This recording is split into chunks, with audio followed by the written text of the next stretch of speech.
have just arrived in Cassville, Wisconsin, and we are headed to a cemetery called St. Charles Catholic Church Cemetery. And it is here that we're going to visit the grave of a woman whose grave was almost robbed many years ago, and we're going to talk about it.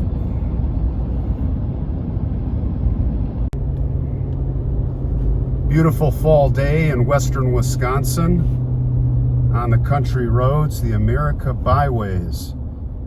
And here we are at the cemetery.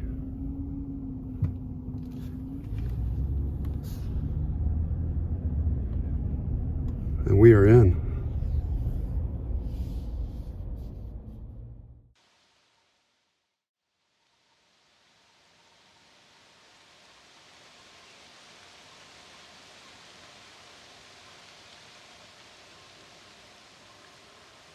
Today is a story about grave robbing. And we've talked about this in the past. We have covered this subject.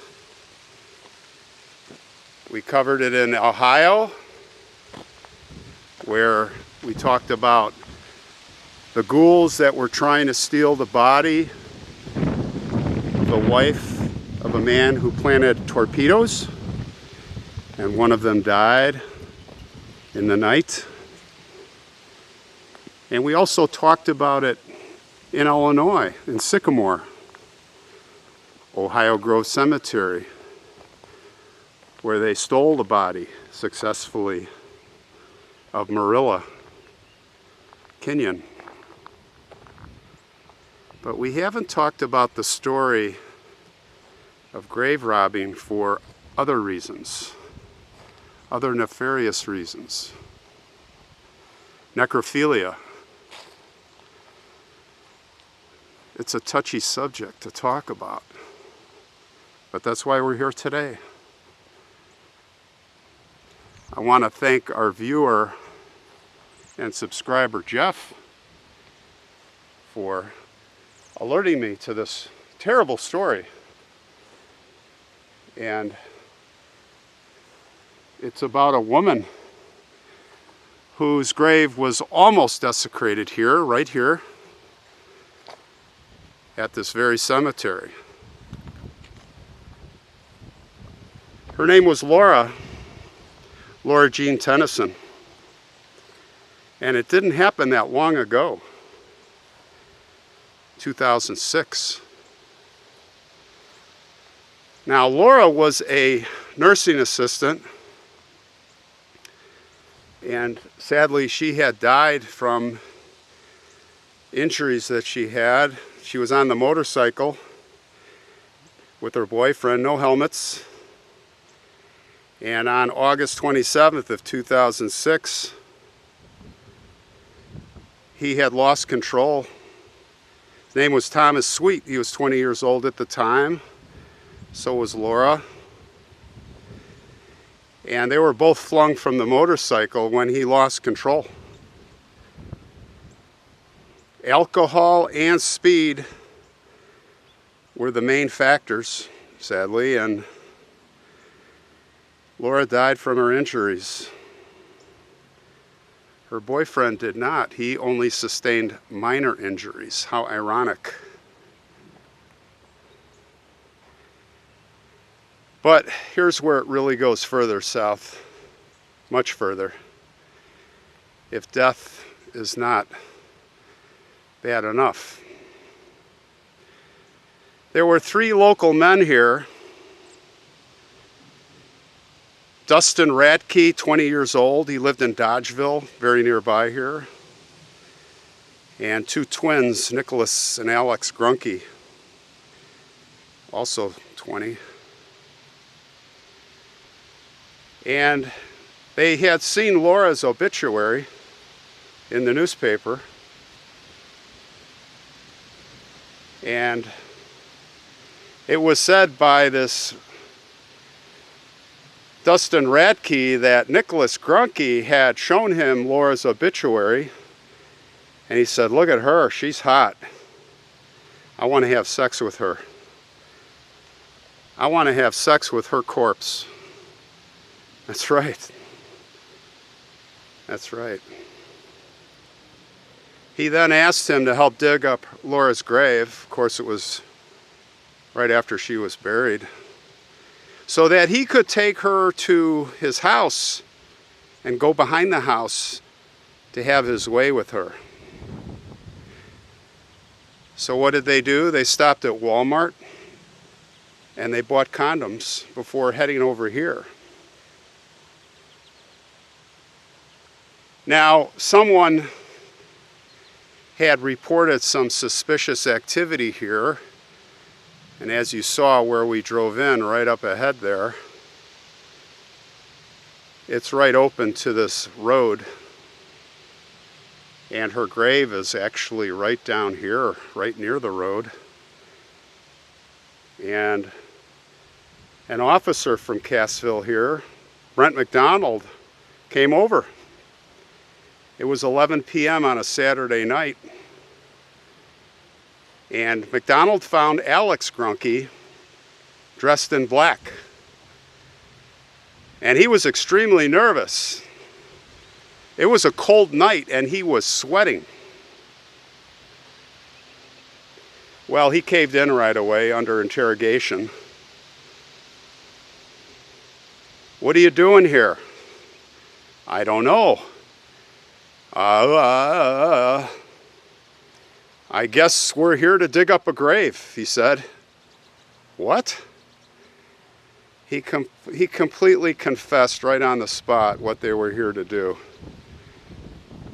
So obviously the officer came in here, right here, right up ahead. He found a hole. He found a hole at the coffin, where the grave is here.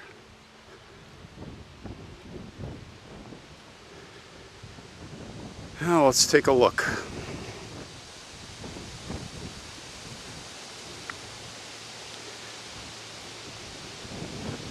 This is Laura's grave right here, right in these three.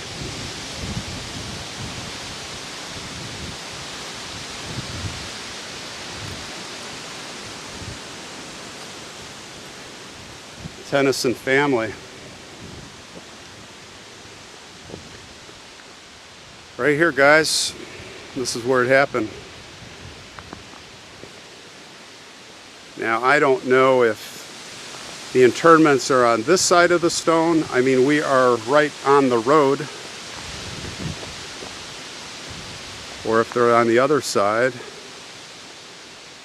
There. But assuming it was right here, the officer looked down and saw a hole dug all the way to the vault. And luckily they were unable to finish their horrible deed. And they had, of course, run away. He just saw the hole here, freshly dug. And of course, easy to locate, because what happens is, of course, after the funeral and the burial, you can see, and this is how they would work, the ghouls, is you can see exactly where the hole was dug and where the body was placed. Well, they were not able to get into the vault, and even if they did have more time, I'm not sure they would have been successful. But they were arrested. Each man was charged with being party to attempted third-degree sexual assault and being party to an attempted misdemeanor theft charge. Bond was set at $1,000 each for the Grunke brothers and $1,500 for Radke. And you just can't imagine. You have to wonder, what did the family think of all that? You know, you just lose your daughter in a horrible way, and then you got to hear this preposterous, I can't even describe it. It's ridiculous. Evil. demented necrophilia freaks. And that is going to be a stain on the rest of their lives, these guys. They're going to be always known as the ghouls. Well, Laura was a beautiful woman. She had a beautiful disposition. She was very kind, very outgoing. In fact, the Reverend, his name was John Norder, he said that, he was the priest here. He said that she was always smiling and she never judged others. She was a really good kid. So very, very sad. You can see some flowers here. Little angel.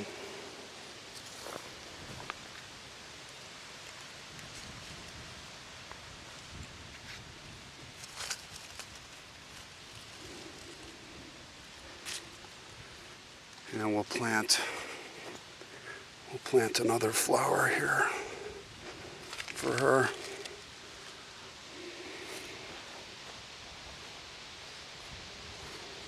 Not a pleasant story, but one that had to be told. Laura J. Tennyson, rest in peace forever, we hope.